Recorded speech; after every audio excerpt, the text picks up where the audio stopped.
It's not news that the opioid crisis is destroying lives. Now, a new initiative in the epidemic's epicenter, Ohio, aims to teach children about the dangers real early on. But how early is too early? Well, what about 5 years old? Hard to believe. Well, this program is called HOPE. It stands for Health and Opioid Abuse Prevention Education. And this educational program starts in kindergarten and goes through high school. So it's all inclusive. And to discuss it, one of the creators of HOPE, Kevin Lorson, joins us via Skype from Ohio. So welcome, Kevin. Hi, Kevin. Thank you. We appreciate you joining us and addressing this so important issue. So what had inspired you to identify that there was a need for this to start this early? Well, we had heard lots of folks, whether it be our kindergarten teachers, our elementary school teachers, we had heard the stories, and you had, obviously you knew there was an impact on kids when you have the numbers that we were experiencing in Ohio. So obviously we knew it was there, and we felt like there was something that we could do. The question was always, how could we help? And so we went to work on the HOPE curriculum. The state was also recognized the need, so we were supported through a grant, and we got to work. And we put the curriculum together for K through 12 because we thought it was important to start early.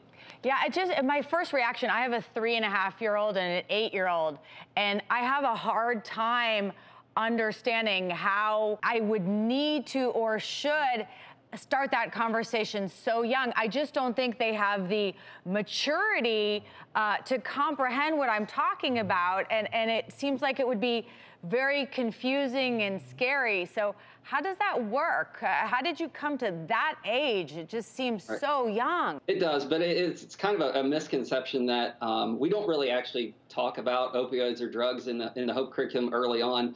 Really, the kindergarten lessons, and I have a kindergartner myself, we really just talk about healthy choices and who are trusted adults and some of the basic decisions that we would make in terms of, what is a healthy choice?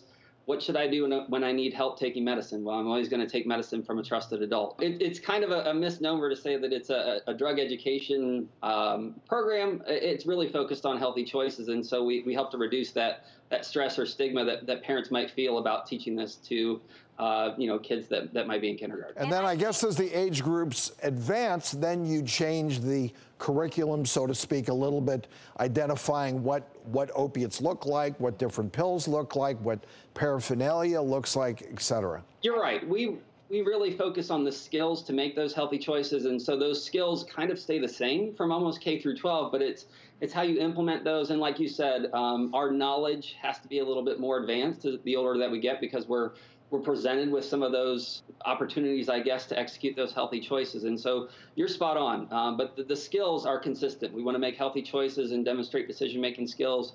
We want to use our communication skills to either ask for help or to refuse to do something that might be unhealthy.